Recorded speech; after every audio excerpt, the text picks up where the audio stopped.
कभी कभी हमें सेम एसक्यूएल क्वेरीज को बार बार रन करना पड़ता है और इसी प्रॉब्लम को सॉल्व करने के लिए एसक्यूएल में स्टोर प्रोसीजर का यूज होता है। हेलो एवरीवन, मेरा नाम है रवि और आज हम एसक्यूएल में स्टोर प्रोसीजर को प्रैक्टिकल एग्जाम्पल के साथ समझेंगे। तो सबसे पहले मैं अपने डेटाबेस में चला जाऊंगा। उसके बाद मैं स्टोर प्रोसीजर का बेसिक इन्फॉर्मेशन देना चाहता हूँ। जैसे स्टोर प्रोसीजर का मतलब ये होता है कि कोई भी कोड, हम ऐसा कोई कोड लिखे जिसको हमें बार बार क्या कहते हैं कि उससे क्वेरी ना करना पड़े, मतलब क्वेरी को रन ना करना पड़े। ठीक है, वही कोई भी कोड एक बार हम लिखे ऐसे, जैसे फॉर एग्जांपल मैं क्या कर रहा हूँ यहाँ पर, सेलेक्ट एवरीथिंग फॉर एम्प्लॉयज। ठीक है, एम्प्लॉयज जैसे मैं इसे रन कर रहा हूँ, ये क्या कर रहा है, यहाँ पर ये रिकॉर्ड दिखा रहा है। फिर मैं क्वेरी लिखूंगा, फिर हटा दूंगा, इसे हटा दिया। फिर मैं क्वेरी लिखूंगा ऐसे, सेलेक्ट एवरीथिंग फॉर एम्प्लॉयज। यानी मेरे कहने का मतलब, जितनी बार हम एम्प्लॉयज का रिकॉर्ड देखेंगे उतने ही बार हमें क्वेरी लिखना पड़ेगा। ठीक है, उसके लिए हम क्या करेंगे, इसे क्वेरी लिखने से पहले हम क्या करते हैं, यहाँ पर लिख देते हैं क्रिएट सैंपल प्रोसीजर। ठीक है, या without adding any variable, any variable. तो यहाँ पर मैं क्या करता हूँ, क्या कहते हैं, प्रोसीजर में क्रिएट करता हूँ, क्रिएट प्रोसीजर। ठीक है, क्रिएट प्रोसीजर। उसके बाद मैं यहाँ पर क्या करूँगा, लिखूंगा यहाँ पर E M P employees records, employees records, and इसे ब्रैकेट क्लोज कर दूंगा। फिर यहाँ पर ये होता है क्रिएट, फिर इसके बाद बिगिन। ठीक है, सॉरी क्रिएट में कर रहा हूँ, यहाँ पर क्रिएट नहीं रहेगा, मिस्टेक हो गई। बिगिन, बिगिन के बाद यहाँ पर एंड। ठीक है, ये हो गया। अब उसके बाद में क्या करूँगी, यहाँ पर जो भी हमें क्या कहते हैं क्वेरी करना है, जो भी क्वेरी हम लिख रहे हैं जिसे हमें मतलब बार बार रन नहीं करना है, ये जो भी हमें क्वेरी कैसे करना है इससे क्या करेंगे, हम यहीं पर लिखेंगे। तो मैं यहाँ पर क्या करूँगा, सेलेक्ट, सेलेक्ट करने के बाद एवरीथिंग फॉर एम्प्लॉयज। ठीक है, इसके बाद यहाँ पर जो है इस क्वेरी को क्लोज करने के लिए हम यहाँ पर कॉलन देंगे। ठीक है, अभी एरर बता रहा है, अब एरर को हैंडल करने के लिए हम क्रिएट प्रोसीजर के ऊपर लिखेंगे डेलीमीटर। डेलीमीटर के बाद या तो हम स्लैश का साइन दे सकते हैं या तो हम डॉलर का साइन दे सकते हैं। तो फिलहाल मैं स्लैश देता हूँ। स्लैश देने के बाद फिर उसके बाद ये जो है, फिर मैं यहाँ पे क्या करूँगा, डेलीमीटर लिखूंगा। डेलीमीटर, डेलीमीटर मैंने लिख दिया। फिर मैं क्या करता हूँ, इस स्लैश को एंड के पास क्लोज करता हूँ। फिर डेलीमीटर जो मैंने लिखा है, इसे क्या करना है, इस कोड को हमें क्लोज करना है, मतलब कोई भी आगे कोड लिखे थे हमें कोई एरर ना आए, तो हम क्या करेंगे, यहाँ पर कॉलन देते हैं। ये कोड जो है स्टॉप हो चुके हैं यहाँ तक। फिर मैं क्या करते हैं, इसे रन करता हूँ। तो हमारे पास जो है स्टोर प्रोसीजर क्रिएट हो चुका है। उसके बाद मैं यहाँ पर क्या करता हूँ, कॉल करता हूँ। कॉल, कॉल करने के बाद हम डायरेक्ट यहाँ पर क्या करेंगे, एम्प्लॉयज रिकॉर्ड्स। अब यहाँ पर मैं एम्प्लॉयज रिकॉर्ड लिखता हूँ। फिर इसके बाद मैं क्या करूँगी, यहाँ पर इसे रन करता हूँ। जैसे मैं रन करूँगा इसे, तो हमारे पास एम्प्लॉयज रिकॉर्ड दिखाई देने लगेगा। जितनी बार रन करूँ उतनी बार दिखाई देने लगेगा। ये नहीं कि इसे मतलब बार बार लिखने की जरूरत नहीं है, बार बार क्वेरी के लिखना पड़ता है, जैसे सिलेक्ट एवरीथिंग तो कुछ भी। ये मैंने सिंपल, मैंने क्या कहते हैं कि सिंपल स्टोर प्रोसीजर मैंने क्रिएट किया है। फिर उसके बाद मैं ये भी चल रहा हूँ,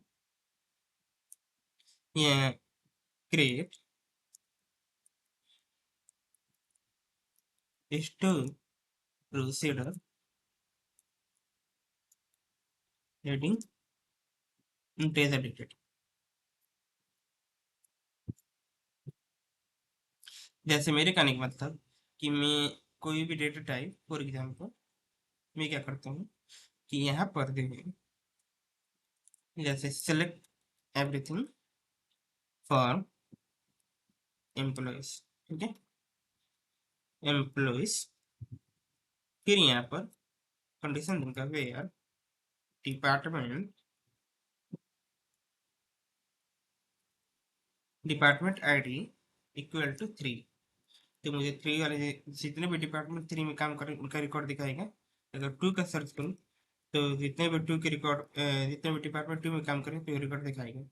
इसके लिए बार बार मुझे क्वेरी करना पड़ेगा, बार बार लिखना पड़ेगा। तो मैं क्या चाहता हूँ कि मैं एक स्टोर प्रोसीजर क्रिएट करूँ। तो मैं इसी को कॉपी करता हूँ, फिर मैं यहाँ पर पेस्ट कर दिया। पेस्ट करने के बाद फिर यहाँ पर क्या है कि हम यहाँ पर वैल्यू वेरिएबल ऐड करेंगे। जैसे ही मैं यहाँ पर क्या ऐड करूँ, वेरिएबल जैसे इन इनके बाद हमारे वेरिएबल का नाम हो जाएगा डिपार्टमेंट के लिए। तो मैं यहाँ पर क्या करता हूँ, डेप्ट आईडी देता हूँ। ठीक है, डेप्ट आईडी। फिर हमारे जो डिपार्टमेंट का जो आईडी है, आईडी का डेटा टाइप है, उसे मैं चेक करता हूँ कौन सा डेटा टाइप है। तो ये रहा हमारे पास एम्प्लॉयज टू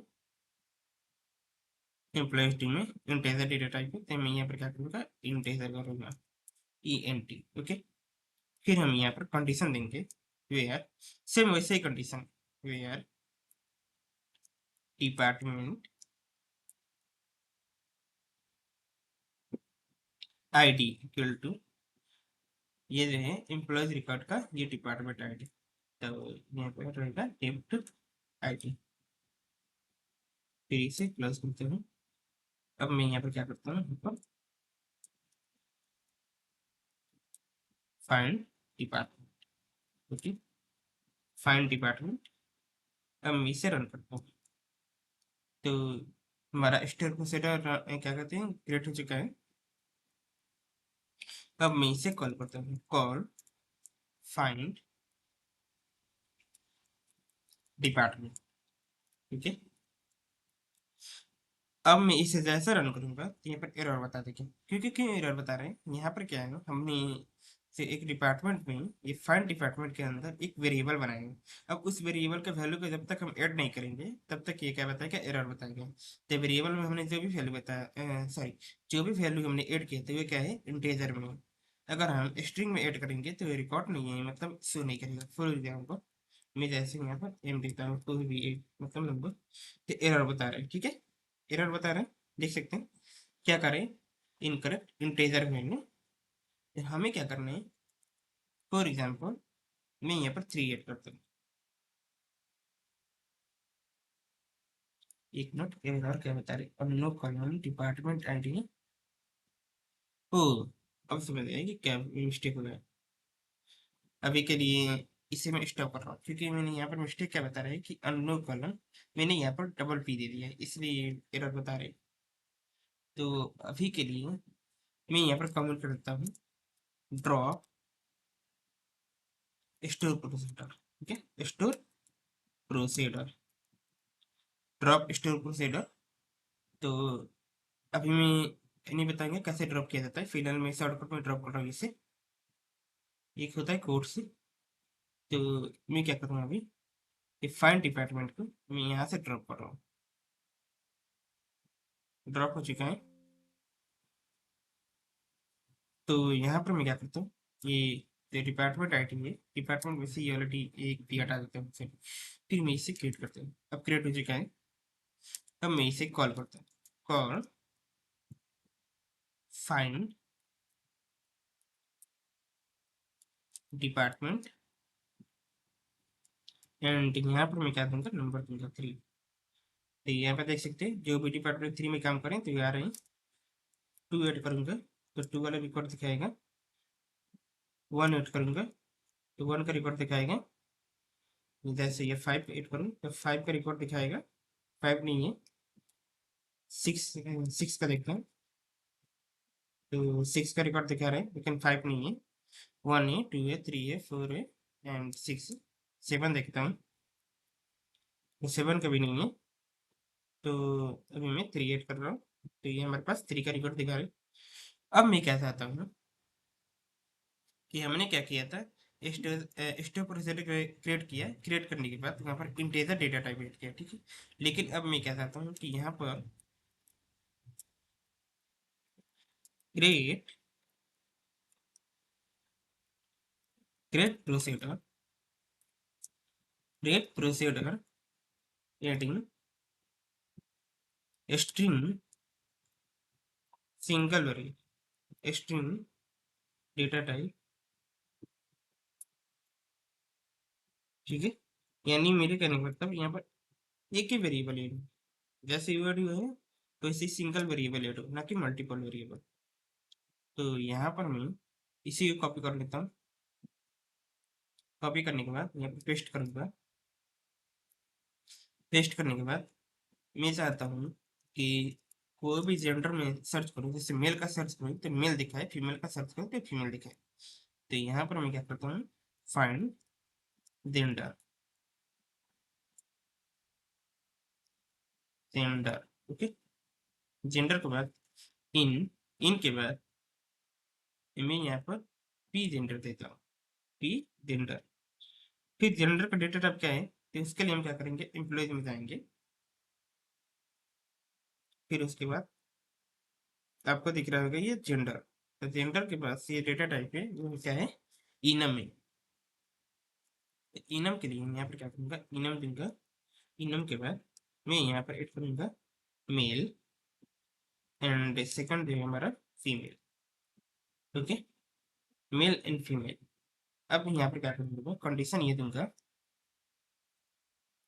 कि एम्प्लॉयज का जेंडर जो है इक्वल टू पी जेंडर से मैच करे, ठीक है। अगर ये वाला जेंडर इस जेंडर से मैच करेगा तो हमें रिकॉर्ड दिखाएगा, अगर नहीं मैच करेगा तो हमें रिकॉर्ड नहीं दिखाएगा। तो फिर से रन करते हैं। तो हमारा स्टोर प्रोसीजर क्रिएट हो चुका है। मैं अब इसे क्या करता हूँ, कॉल करूँगा। कॉल, कॉल, कॉल करने के बाद फाइंड जेंडर, फाइंड जेंडर, फिर यहाँ पर मेल लिखते हो, ठीक है। मेल लिखने के बाद अब इसमें क्या होगा, जितने भी रिकॉर्ड मेल के रिकॉर्ड होंगे हमें दिखाई दे रहेगा। तो यहाँ पर क्या है, ओनली मेल का रिकॉर्ड दिखाई दे रहा है। अगर मैं क्या करूँ, यहाँ पर फीमेल करूँ तो हमें क्या होगा, ओनली फीमेल का रिकॉर्ड दिखाई देगा। तो ये रहा हमारे पास फीमेल का रिकॉर्ड। अब हम चलते हैं, हमने अभी क्या किया था, अभी स्ट्रिंग ऐड किया था, स्ट्रिंग डेटा टाइप ऐड किया था ओनली सिंगल वेरिएबल में। लेकिन अब मैं क्या चाहता हूँ कि मैं स्ट्रिंग वैल्यू ऐड करूँ, मल्टी, मेरी करने का मतलब कि स्ट्रिंग डेटा टाइप ऐड करूँ मल्टीपल वेरिएबल में। जैसे से कॉपी कर लेता हूँ, कॉपी करने के बाद पेस्ट करूँगा। पेस्ट करने के बाद मैं चाहता हूँ कि first name and last name, ये दोनों में कोई भी नाम, मतलब मेरे कहने का मतलब कि फर्स्ट नेम सर्च करें लास्ट नेम सर्च करें तो हमें रिकॉर्ड दिखाई देगा। फॉर एग्जांपल मेरी मेरी जेंस का सर्च करें तो मेरी जेंस का ऑनली रिकॉर्ड दिखाई देंगे, लेकिन तो मैं यहाँ पर क्या करता हूँ, इसे हटा सकता हूँ। अभी मैं क्या करूँगा, इन, इन करने के बाद अभी फाइंड नेम, स्टेट प्रोसीडर का नाम हो गया फाइंड नेम। यहाँ पर मैं कमेंट कर देता हूँ क्रिएट प्रोसीडर, क्या मैंने लिखा था, create procedure adding string data type, okay. फिर यहाँ पर ब्रैकेट क्लास में लिखता हूँ मल्टीपल वेरिएबल। मेरे करने के मतलब ये है कि कोई भी स्ट्रिंग प्रोसीजर क्रिएट कर रहे हैं जहाँ पर स्ट्रिंग डेटा टाइप स्ट्रिंग है, लेकिन यहाँ पर क्या है, मल्टीपल वेरिएबल ऐड कर रहे हैं। तो मैं यहाँ पर क्या कर रहा हूँ, ऐड करूँगा इन, इन करने के बाद तो मैं यहाँ पर दूंगा एफ नेम, एफ नेम यानी फर्स्ट नेम। अब फर्स्ट नेम का डेटा टाइप क्या है, वार्चर 50। तो वार्चर 50, फिर यहाँ पर क्लोज करेंगे, सॉरी कॉमा देंगे। कॉमा करने के बाद इन, फिर इन दूंगा। इन करने के बाद फिर लास्ट नेम, लास्ट नेम के लिए एल नेम, एल नेम के बाद तो यहाँ पर क्या है, एल नेम का यानी लास्ट नेम क्या है, जो डेटा टाइप है वार्चर, वार्चर 50 है। तो यहाँ पर वार्चर 50 दूंगा। फिर यहाँ पर नीचे जाऊंगा, नीचे जाने के बाद मैं यहाँ पर ये लिखूंगा where first name, first name equal to F name, okay. फिर यहाँ पर क्या करूँगा, and last name equal to L name. अब जैसे मैं से अब मैं क्या करता हूँ, इसे क्लोज करता हूँ। अब जैसे मैं इसे रन करूँगा तो ये हमारा स्टोर प्रोसीजर क्रिएट हो जाएगा। एक काम करते हैं, इसे रन करता हूँ तो ये हमारा स्टोर प्रोसीजर क्रिएट हो चुका है। अब मैं क्या करती हूँ, यहाँ पर इसे कॉल करता हूँ, कॉल। तो हमारे प्रोसीजर का क्या नाम है, फाइंड नेम। तो फाइंड नेम, फाइंड नेम के बाद फिर यहाँ पर नेम लिखूंगा। फॉर एग्जाम्पल मैं लिखता हूँ मेरी जोन्स। ओके, मेरी जोन्स लिखा। फिर मैं इसे कॉल करता हूँ, जैसे मैं कॉल करूंगा मेरी जोन्स, एक minute, M A R O, Mary Jones, ये रहा मेरी जोन्स का रिकॉर्ड दिखा देने लगेगा। ठीक है, अब मैं कैसे करता हूँ यहाँ पर, तो हमें जो लास्ट कंसेप्ट है यहाँ पर ड्रॉप कैसे किया जाता है प्रोसीडर को। तो ड्रॉप करने के लिए यहाँ पर क्या करूँगा मैं, ड्रॉप, फिर यहाँ पर प्रोसीडर का नाम दूंगा,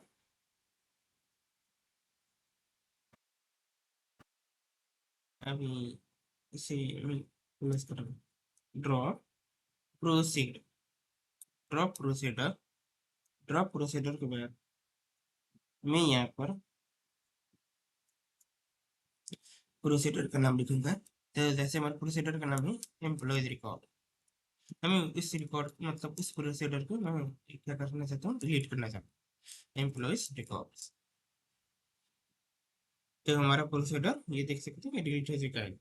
जैसे मैं इसे कॉल करूँ, call employees records, employees records, employees records, and इसे कॉल करूंगा तो यहाँ पर क्या बताएगा, एरर बता देगा, क्योंकि ये जो है एम्प्लॉयज रिकॉर्ड में, सॉरी यहाँ पर क्या बता रहे हैं, प्रोसीडर से employees record does not exist, यानी ये जो ये क्या कहते हैं एम्प्लॉयज रिकॉर्ड, ये वाला जो है ऑलरेडी डिलीट हो चुका है। सो इसी के साथ हमारा स्टोर प्रोसीडर खत्म हुआ, और नेक्स्ट वीडियो बात करेंगे हम ट्रिगर के बारे में। उम्मीद करते हैं कि आप सभी को अच्छे से समझ में आएगा। Thanks for watching.